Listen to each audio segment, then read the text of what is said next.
Dresden, June 1943.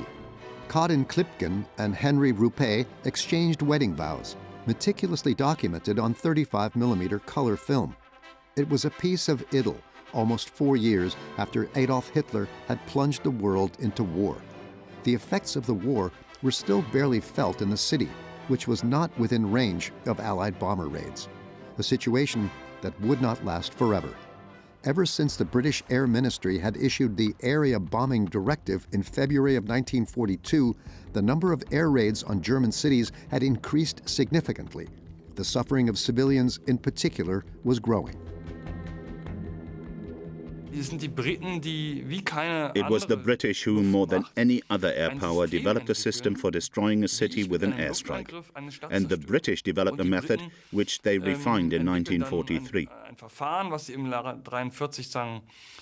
The proportion of incendiary bombs, for example, was much higher than in the German attacks, and so was the tactic of using air mines. How that was coordinated and how they used radio control methods, master bombers that guided the others. That was a completely new procedure. It was now no longer if we kill civilians, we kill civilians. But the civilians became the main target.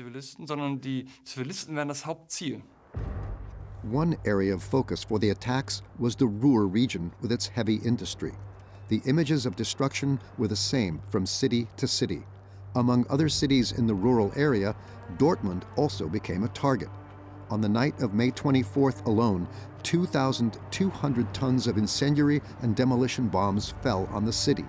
The Nazi leadership responded with a large-scale propaganda event.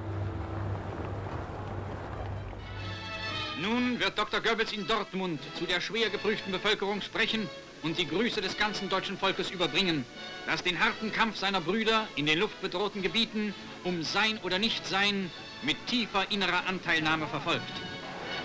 The venue for the production, the Westfalenhalle, filled with over 15,000 spectators. Empty slogans of perseverance for the population of the Ruhr region, which had been shaken by the air war. Dr. Goebbels sagte in seiner Rede unter anderem: Ich weiß, dass ihr hier einem schweren Terror ausgesetzt seid. Die Leiden, die euch durch den feindlichen Luftkrieg aufgezwungen werden, sind quälend und peinigend. Über den Belastungen des Tages dürfen wir nicht den Überblick über die Gesamtproblematik dieses Krieges verlieren. In keinem Augenblick dieses gigantischen Kampfes dürfen wir vergessen, dass es Sein oder Nichtsein unseres Volkes und damit jedes einzelnen Deutschen geht. Wenn man sein eigenes Volk aus tiefster Seele lieben will, dann muss man seine Feinde auch aus tiefster Seele hassen können.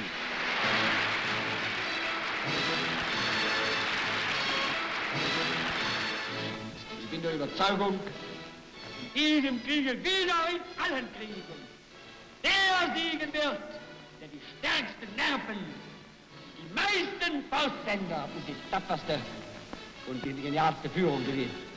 Das sind nicht unsere Feinde, das sind wir.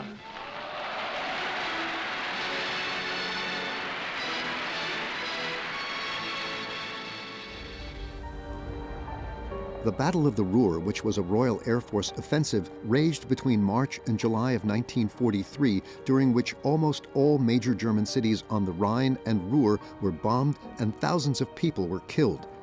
The regime tried to alleviate the plight of the victims.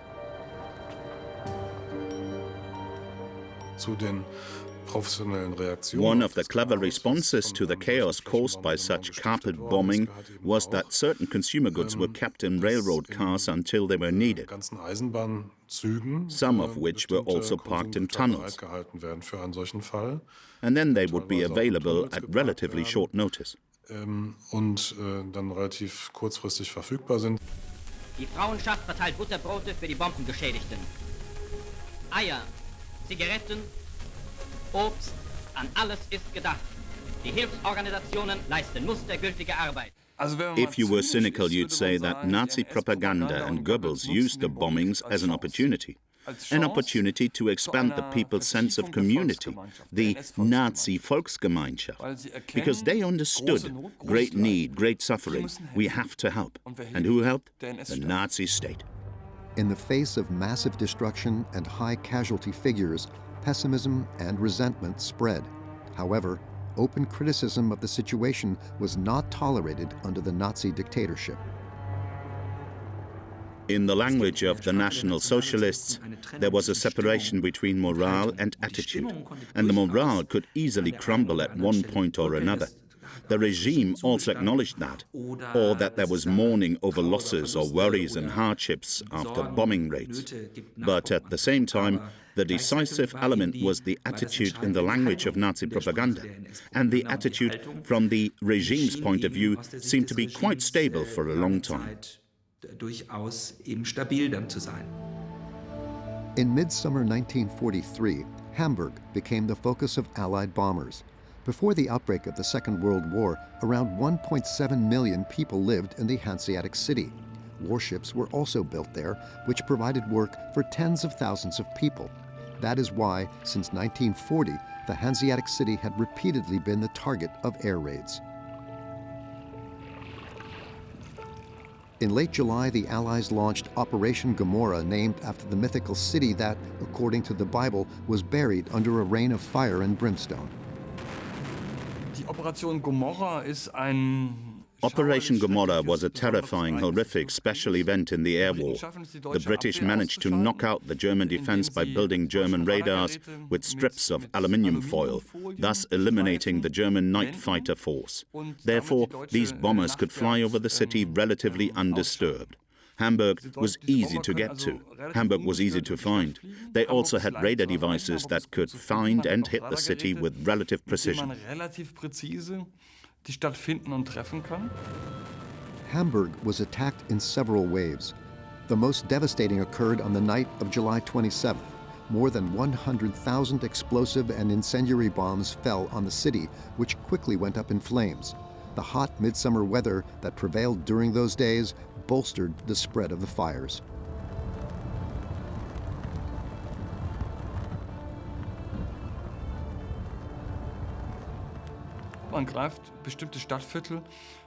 They attacked certain districts east of the Ulster, which were densely built up, and the British managed to set off a firestorm in this densely built-up area.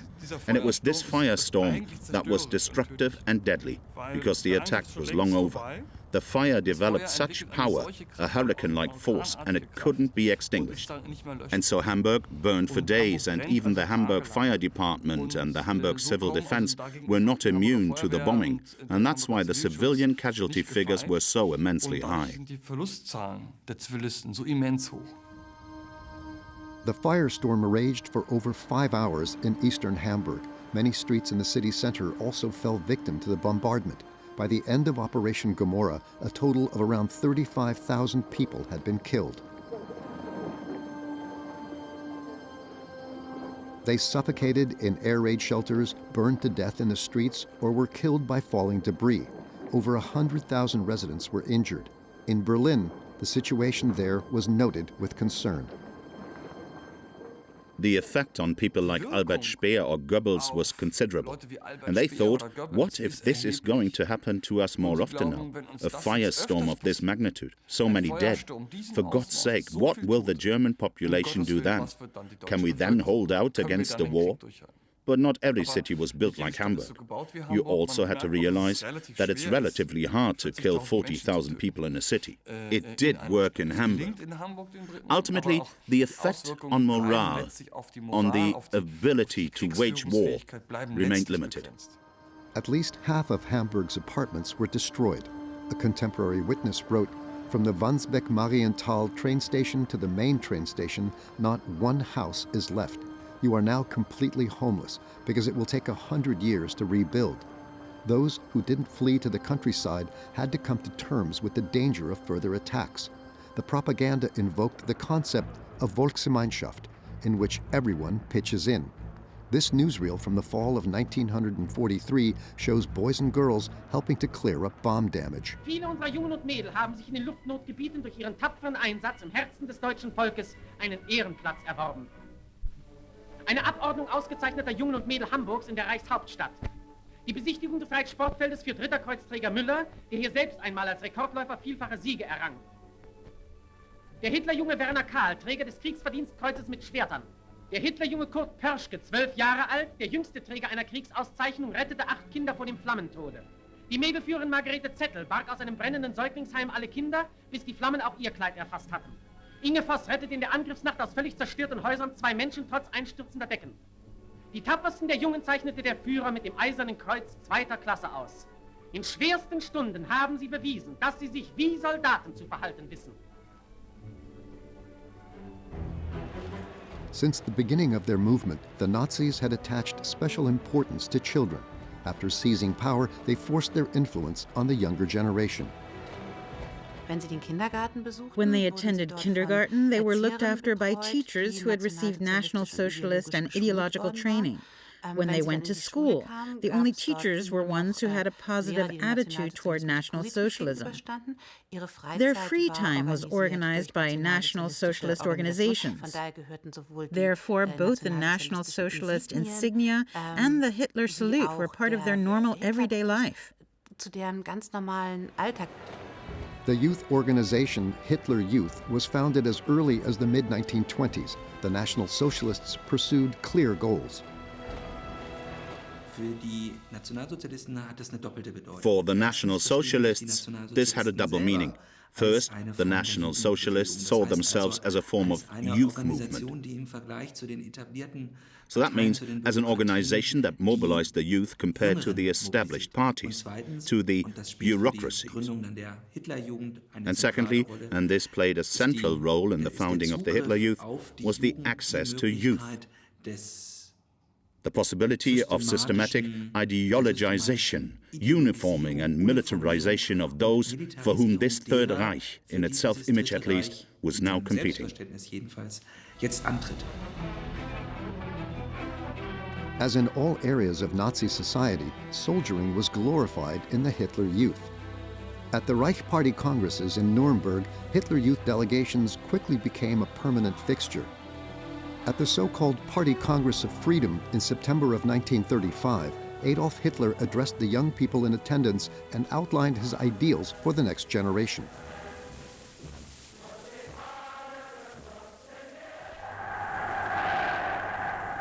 In unseren Augen muss der deutsche Junge der Zukunft blank und rank sein,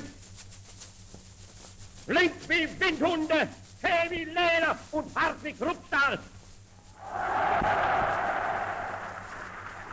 Baldur von Schirach, pictured here to the right of Hitler, was supposed to be part of that. The German language and literature student was appointed the first Reich Youth leader by the dictator. In 1940, he was replaced by his previous deputy, Arthur Axmann. In a way, Baldur von Schirach and Axmann were the prototypes of the youth political functionaries of the Third Reich. They were also well-educated, academically educated functionaries who entered the Nazi movement relatively early on and who shaped the Hitler Youth. And they did so in a very special way, namely, they turned the Hitler Youth, which was initially only a party organization, into a state youth organization. And this process was part of this ideologization of youth in the Third Reich. Uniforms of the Bund Deutscher Mädel, or League of German Girls, and the Hitler Youth soon became part of everyday life in the cities of the Reich, as seen here during a march in Offenburg, Baden. Young people learned to march in step at an early age and were socialized in a military way. The Hitler Youth was characterized first by the idea of the Führer, by being a leader, by youth leads youth as a guiding principle. Secondly, it was characterized by a concept of loyalty and morality. Loyalty to the Führer and a National Socialist morality linked to very specific conditions, to racism as an essential principle. And thirdly, it meant militarization. For the regime, young people were first and foremost one thing: military recruits. A film shows the seemingly self-evident development from Hitler Youth to Wehrmacht soldier.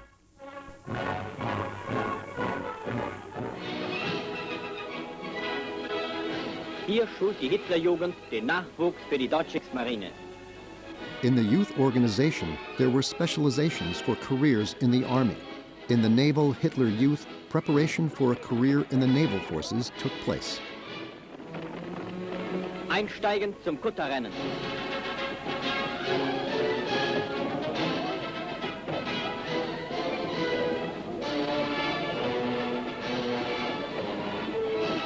Mit letzter Kraft dem Ziele entgegen.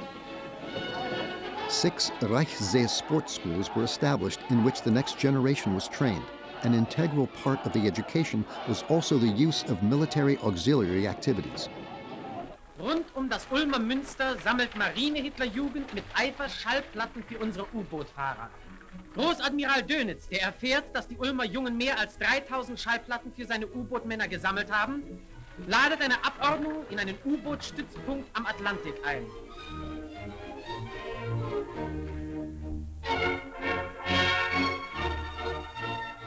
Stolz grüßt die Marine-Hitlerjugend im Atlantik ein erfolgreich heimkehrendes U-Boot und übergibt dann einen Teil der gesammelten 3000 Schallplatten an den Kommandanten.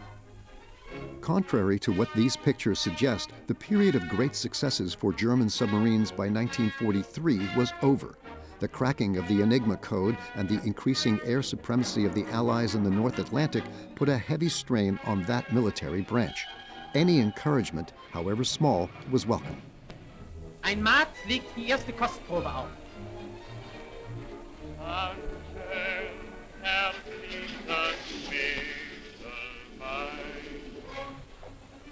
In wenigen Minuten sind die Jungen und die Mannschaft ein Herz und eine Seele. Und nun die Überraschung für die Jungen. Großadmiral Dönitz begrüßt sie mit Reichsjugendführer Axmann auf dem Segelschulschiff Horst Wessel.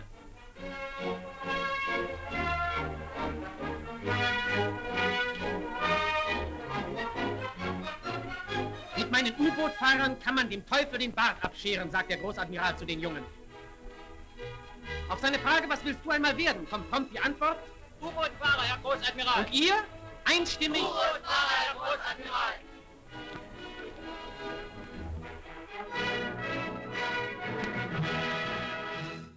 National Socialism as a total dictatorship needed the cooperation of all parts of the population, the convinced cooperation, and therefore it was very important to indoctrinate the children in line with the regime, in order to subdue any resistance or criticism of the state.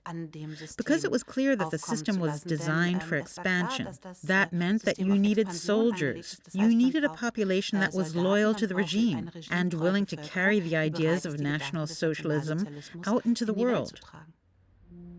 In order to realize its dream of a 1,000-year Reich, the regime also needed a future leadership elite. They were to be trained in National Socialist fortresses. Aus der herben Landschaft der Eifel heraus erstand die Ordensburg Vogelsang. Das gewaltige Mauerwerk der hochstrebenden Türme, die Bauten und Höfe und die monumentalen Plastiken sind Ausdruck eines starken, neuen Geistes. There were only 3 of these Nazi cadres training centers in the Reich: Vogelsang in the Eifel, Sonthofen in the Allgäu, and Krössensee in Pomerania. In practice, the students who went there and the curriculum that was taught there was, of course, centrally influenced by the National Socialist world of ideas, and that subjects such as racial studies and things like that were specifically added to the curriculum in order to finish high school. And military training, that is, the physicality of the education, played a central role. Und also diese Körperlichkeit der Ausbildung eine zentrale Rolle spielt.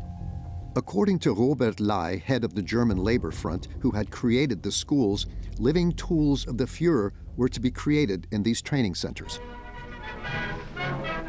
Adolf Hitler-Schüler, die während des Krieges auf der Burg erzogen werden, wohnen dem Festakt bei.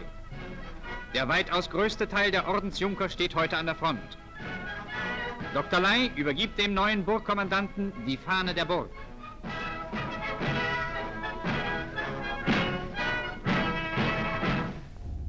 After their training, many of the kids were among the regime's most fanatical supporters and participated in war crimes in the East. There, the situation for the Wehrmacht deteriorated steadily. After the battles of Stalingrad and Kursk, the Red Army launched another offensive on a broad section of the front.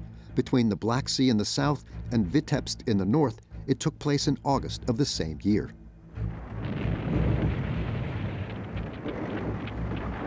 The increasing Soviet superiority made it difficult for German soldiers not to lose faith in the final victory.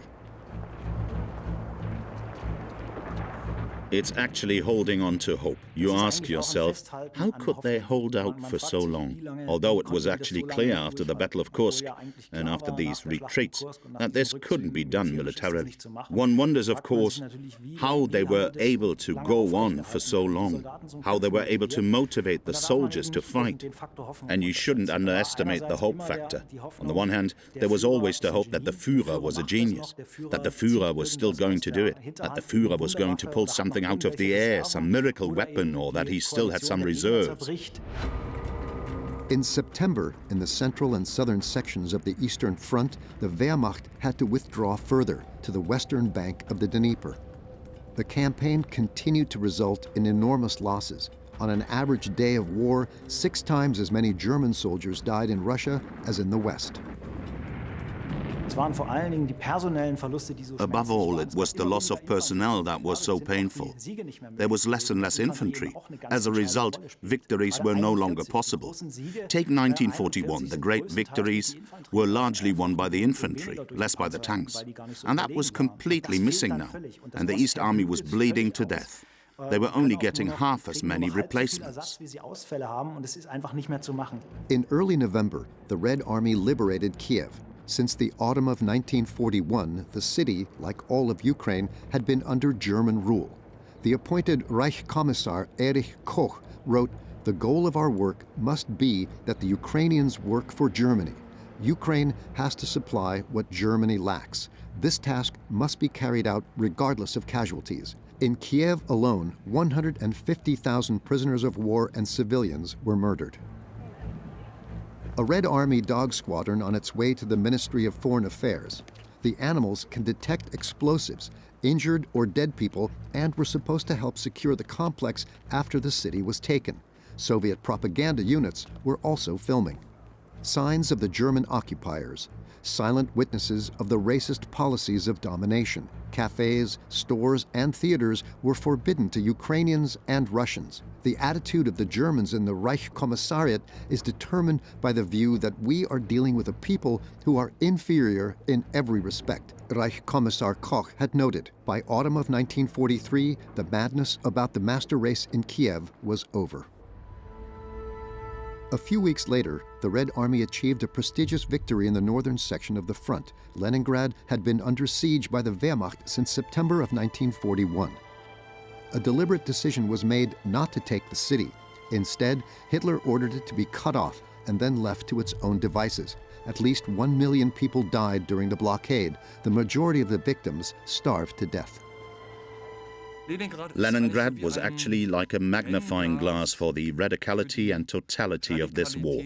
Because on the one hand, for the Germans, cities had always been besieged.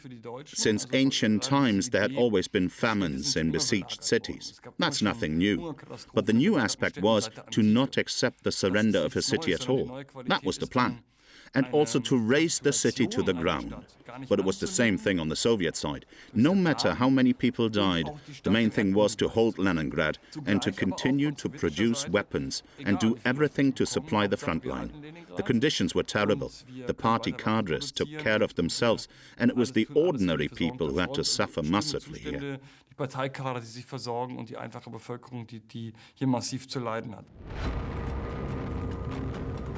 In January 1944, the Soviets launched an offensive to finally liberate Leningrad. The attackers met weakened defenders because Army Group North had to face a dramatic situation on other sections of the front and had to give up units. On January 27th, the former Russian capital was liberated.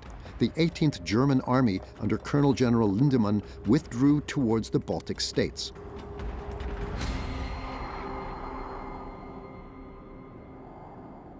In the Kremlin, it wasn't just stories of military successes by the Red Army that could be enjoyed in those months.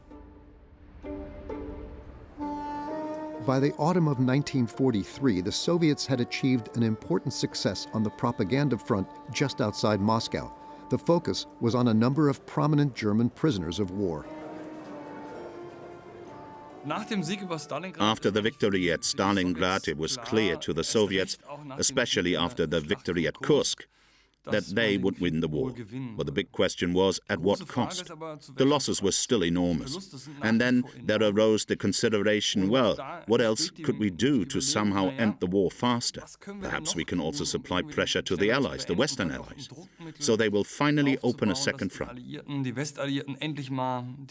Then they had the idea, we still have 22 generals captured in Stalingrad. That would be super if we could use them now to use their indignation at Hitler, their feeling of being betrayed, to threaten with a German opposition government, to threaten the Allies, to say, maybe we can come to an agreement with the Germans if we already have an opposition government which is even supported by the conservative military.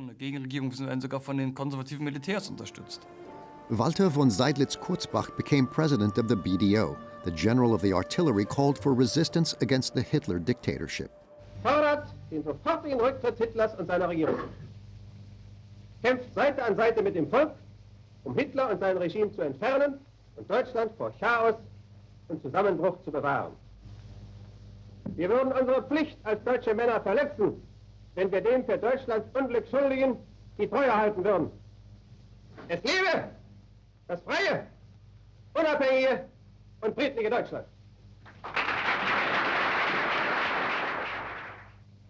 Of course, that appeal was not seen in the German Reich. Here, the propaganda concentrated on its own success stories. A favorite topic remained the development of new weapons to help compensate for the increasing losses of men and material. Adolf Hitler attended a demonstration of the so-called rail wolf. The device was designed to render tracks unusable for the enemy, thus limiting their mobility. Hitler had a soft spot for this sort of stuff.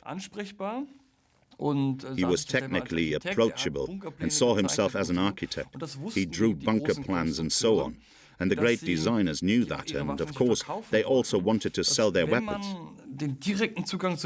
So if you could get direct access to Hitler and convince him that you have designed a great weapon, you could then sell him your product bypassing the hierarchy, so to speak. And someone who understood this brilliantly was Werner von Braun.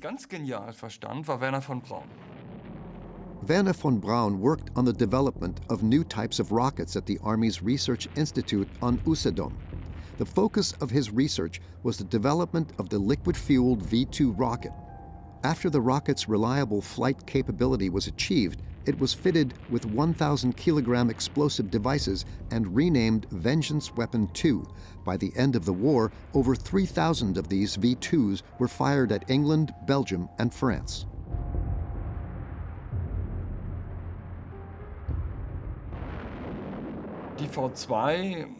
The V-2 was actually a technically very modern device that kicked off the development of the moon rocket.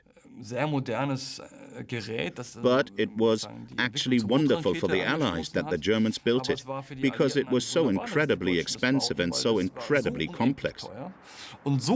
If the Germans had built conventional weapons, airplanes, tanks, could they have done much more things with those? And to what effect? A military effect? A few thousand civilians were killed by them in Antwerp, in London and other cities. But the military effect was, of course, almost zero.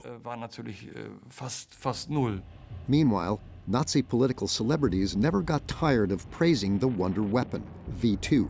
By the end of June 1943, Heinrich Himmler saw a demonstration of the rocket in Peenemünde. The test was a sobering experience. And so the SS Reichsführer quickly turned his attention to other topics.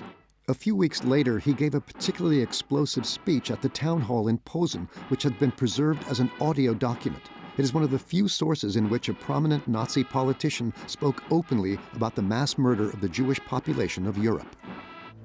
Ich will auch ein ganz schweres Kapitel, will ich hier vor Ihnen in aller Offenheit nennen. Es soll zwischen uns ausgesprochen sein, und trotzdem werden wir nicht in der Öffentlichkeit nie darüber reden. Ich meine die Judenevakuierung, die Ausrottung des jüdischen Volkes. Es gehört zu den Dingen, die man leicht ausspricht. Das jüdische Volk wird ausgerottet. Das sagt Ihnen jede Parteigenosse. Ganz klar steht in unserem Programm drin, Ausschaltung der Juden, Ausrottung machen wir, Kleinigkeit.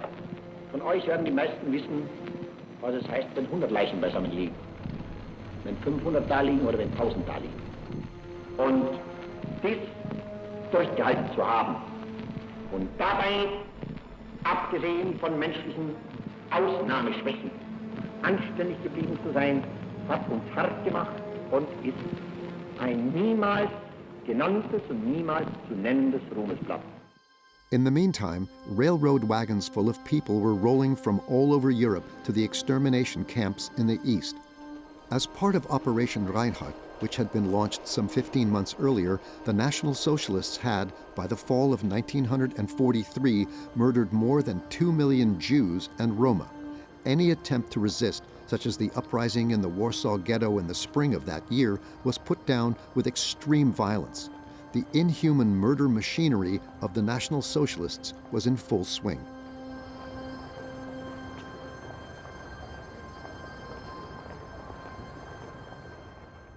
Meanwhile, in the Pacific, the World War raged on. After winning the Battle of Guadalcanal in the Solomon Islands, U.S. troops reached the Gilbert Islands in November. The archipelago was to be captured as part of the so-called Operation Galvanic. To accomplish this, more than 25,000 men of the U.S. Marine Corps were ready. The Gilberts were only an interim target for the American Navy. They wanted to go from island to island, from the south to get closer to the Japanese mother islands. They wanted to get close enough to the Japanese mother islands so that they could use the Air Force against major Japanese cities and armament factories.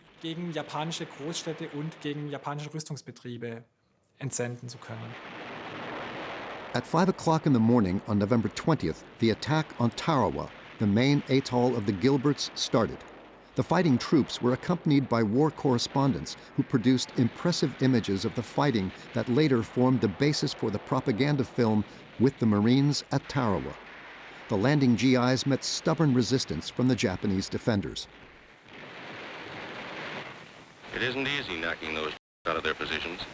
They're hidden in trees, behind revetments, buried pillboxes, bomb-proofs, bunkers. This bunker is giving us plenty of trouble. We have orders to clean it out. This is what we found on the other side.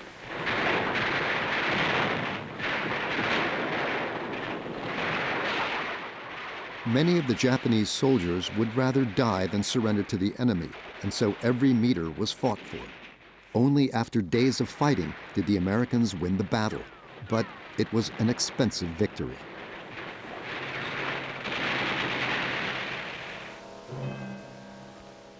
These are Marine dead. This is the price we have to pay for a war we didn't want. And before it's over, there'll be more dead on other battlefields. Around 1,000 GIs were killed capturing the atoll, which is only a few square kilometers in size. Countless more bloody battles lay ahead for the U.S. troops before they defeated Hitler's fanatically fighting ally, Japan. Meanwhile, on the European continent, the Third Reich prepared for the Allied landing, which was expected sooner or later on the northern French coast. Troops and material were moved westward on a large scale. In addition, Hitler sent one of his most outstanding generals to the area. Erwin Rommel, who had achieved fame in North Africa as the Desert Fox, took up his command in France at the end of 1943 and reported directly to the Führer. Rommel arrived in the West at the end of 1943 with orders to improve the defensive position there. And Rommel also succeeded carrying out a large construction program to really strengthen the so-called Atlantic Wall, with bunkers, buildings, with minefields, with the so-called Rommel asparagus logs, against airborne troops. Zahlreiche Divisionen der deutschen Wehrmacht mit Hunderttausenden von kampferprobten Soldaten stehen an der westlichen Verteidigungsfront Europas bereit. Sie sind mit den modernsten Waffen ausgerüstet. Eine Infanteriekompanie kehrt von der Übung zurück.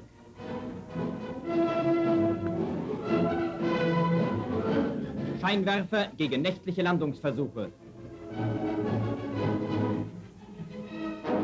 Generalfeldmarschall Rommel setzt die Besichtigung der Befestigungsanlagen fort. Rommel was probably chosen because he was one of the most popular German army commanders who for a long time willingly placed himself in the services of Nazi propaganda. Here, the then 52-year-old let himself be filmed addressing his soldiers. Auf den verfügten Geist unserer Truppe, auf die neue Bewaffnung und die Kampfmittel, die uns in die Hand gegeben sind, können wir den kommenden Ereignissen mit größter Ruhe entgegensehen und brauchen uns keine Sekunde den Kopf zerbrechen, gut oder schlecht geht. Es geht bestimmt gut. Despite isolated progress in fortifying the installations, the unbridgeable Atlantic Wall remained a myth. Thousands of kilometers of coastline could not be protected efficiently. A few months after these photographs were taken, Allied troops would land in Normandy. The Atlantic Wall would not be able to prevent the success of Operation Overlord. Even Rommel couldn't do anything about that. On the day of the landing, he was on home leave. In southern Europe, the Allies were already on the continent by the fall of 1943. Anglo-American troops had been on the Italian mainland since September. Their goal, the conquest of Rome. The Wehrmacht, which had triggered the so-called Axis case and occupied the country after the loss of its Italian ally, withdrew to a defensive line about 100 kilometers south of the Italian capital. At this so-called Gustav Line, the Allied advance initially came to a standstill. The Wehrmacht lost the ability to attack in 43, and all counterattacks during the Allied landings, such as at Salerno in September 43, failed. But what they could still do was defend, and defensive measures are actually tactically easier to conduct than offensive measures. That's why the Wehrmacht, even with their thinned-out units after all, there were heavy losses, still managed to behave tactically well on the defensive. And they had combat experience.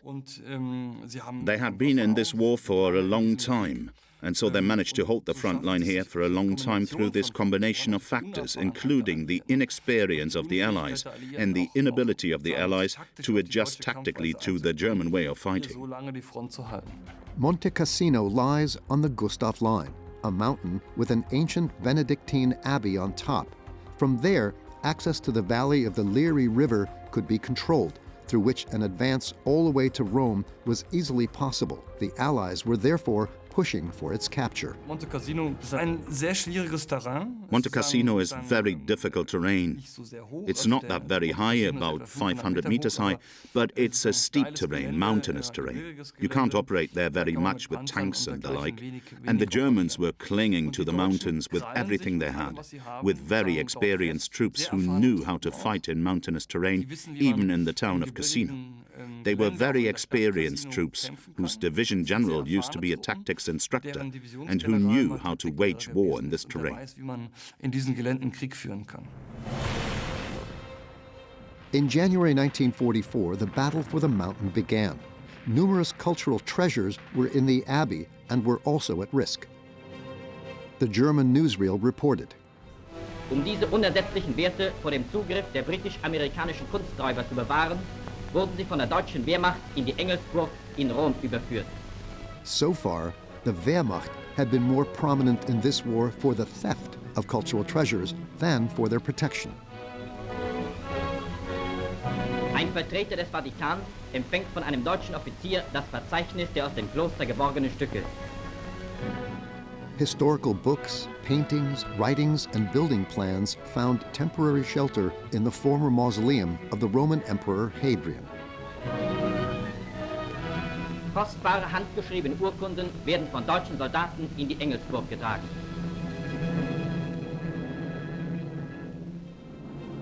In mid-February, the U.S. Air Force bombed Monte Cassino. The abbey on the mountain was largely destroyed, and at least 250 civilians were killed. As a result, the ruins provided the German units with ideal conditions for defense. A bloody battle broke out that lasted for months.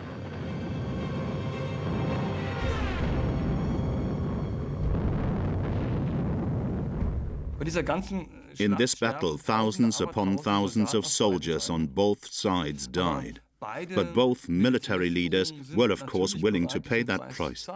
Because what would have been the alternative? The Allies would have had to say, okay, we'll agree to a draw. I don't think that would have happened. You had to win the war. And if you then lose a few thousands of people, then that's the way it is. And for the Germans, after all, there was no alternative. Because the question was, if they withdrew, where was a better defensive position? It was not until mid-May that Allied units succeeded in taking Monte Cassino. More than 50,000 of their soldiers had previously been killed or wounded. The Wehrmacht estimated the losses on the German side at 20,000 men. The road to Rome was clear. On the 4th of June 1944, GIs of the U.S. Fifth Army entered the Italian capital without a fight. Rome had previously been declared a free city, but the war in Italy was far from over.